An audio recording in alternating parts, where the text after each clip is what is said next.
Assalamualaikum warahmatullahi wabarakatuh. Perkenalkan, nama saya Intan Komalasari dengan NIM 06141182429021.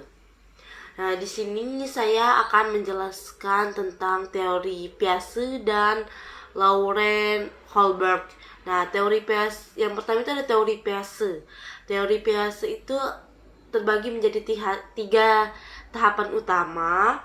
Menurut Jean Piaget itu ada yang pertama itu ada tahapan moralitas pramoral. Nah, yaitu pada usia anak 0 sampai 4 tahun. Nah, pada tahap ini anak-anak belum sepenuhnya memahami konsep moralitas. Mereka tidak memiliki pemahaman yang jelas tentang benar dan salah. Moralitas mereka itu lebih didasarkan pada kepuasan kebutuhan pribadi dan penghindaran hukuman. Contohnya itu seorang anak yang mengambil mainan dari temannya tanpa merasa bersalah karena mereka belum memahami bahwa tindakan tersebut itu bisa menyakiti perasaan orang lain. Mereka hanya fokus pada keinginan untuk bermain dengan permainan tersebut. Nah, yang kedua itu ada moralitas heteronom, yaitu anak berusia 4-7 tahun. Nah, pada tahap ini anak-anak mulai memahami bahwa ada aturan yang ditetapkan oleh orang tua, guru, atau masyarakat. Mereka melihat aturan itu sebagai suatu yang mutlak dan tidak dapat diubah. Moralitas mereka itu didasarkan pada kepatuhan dan penghindaran hukuman. Nah, yang ketiga itu ada contohnya itu ada anak berusia 6 tahun mungkin percaya bahwa berbohong adalah salah karena mereka diajarkan bahwa berbohong itu akan mendapatkan hukuman. Nah, jika mereka melihat temannya berbohong, maka mungkin langsung menganggap temannya itu jahat. Nah, yang ketiga itu ada moralitas otonom. Moralitas otonom ini yaitu anak berusia 9 tahun ke atas.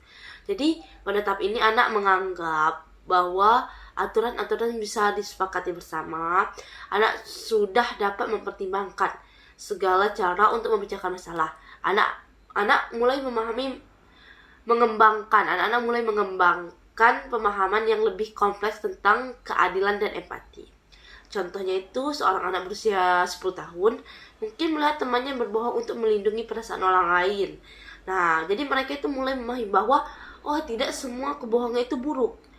Nah, dan bahwa ada situasi di mana mereka itu boleh berbohong. Di mana situasi di mana tindakan tertentu itu bisa dianggap benar, seperti berbohong itu pada tindakan pada situasi tertentu itu bisa dianggap benar. Terus atau salah, benar atau salah tergantung pada konteksnya sendiri. Nah, terus dari yang kedua itu ada teori Laurent Holberg. Nah, jadi Laurent Holberg ini membagi teorinya itu menjadi 3 tahap. Yang pertama itu level 1, menjadi 3 level. Yang pertama level 1, level 2, dan level 3.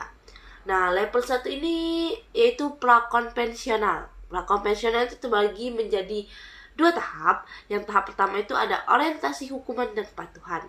Nah, pada tahap ini anak mulai memahami moralitas berdasarkan hukuman dan penghargaan yang diterima dari orang dewasa. Anak-anak menghindari hukuman dan mengikuti aturan untuk menghindari konsekuensi negatifnya. Jadi contohnya itu anak mungkin berbagi makanan atau minum karena mereka tahu bahwa teman atau orang dewasa akan memuji mereka dan mungkin memberi mereka sesuatu sebagai imbalan.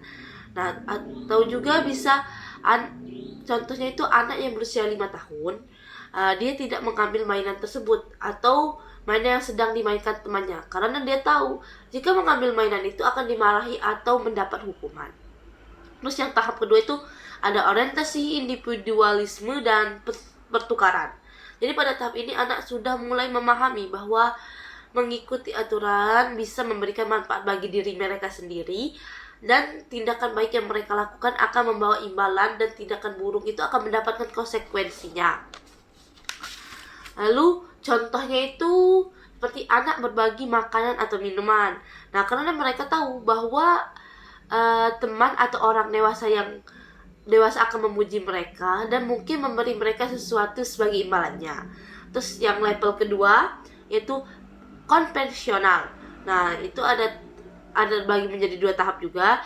Yang pertama itu ada orientasi konformitas interpersonal, yaitu pada tahap ini anak mulai memahami pentingnya hubungan sosial dan ingin diterima oleh kelompok sosial mereka. Nah, baik itu keluarga, teman, mereka mulai memahami pentingnya empati dan perasaan orang lain.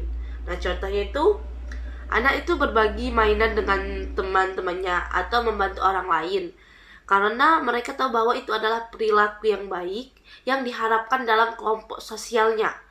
Nah, dan mereka ingin dipandang baik oleh teman-temannya. Jadi tahap keduanya itu ada tahap orientasi hukum dan aturan.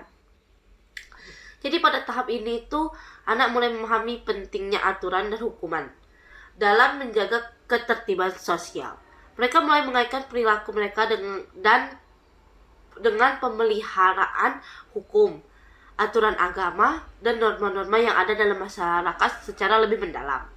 Contohnya itu, anak membantu temannya karena mereka tahu bahwa itu adalah perilaku yang baik dan sesuai dengan aturan sosial.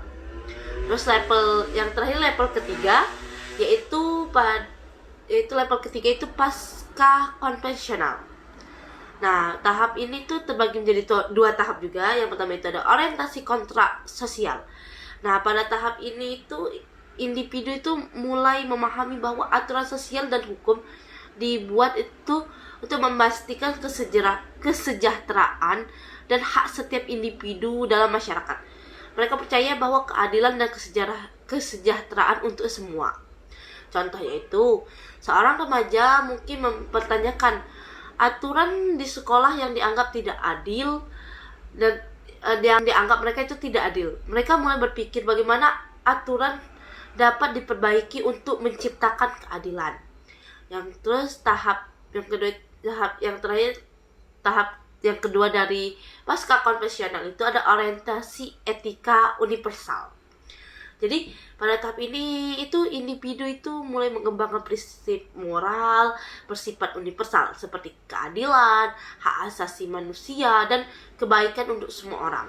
Contohnya itu bisa seorang remaja itu berjuang untuk keadilan sosial seperti memperjuangkan hak orang yang terpinggir, terlepas dari konsekuensi pribadi, karena mereka percaya bahwa semua orang berhak diperlakukan secara adil dan setara.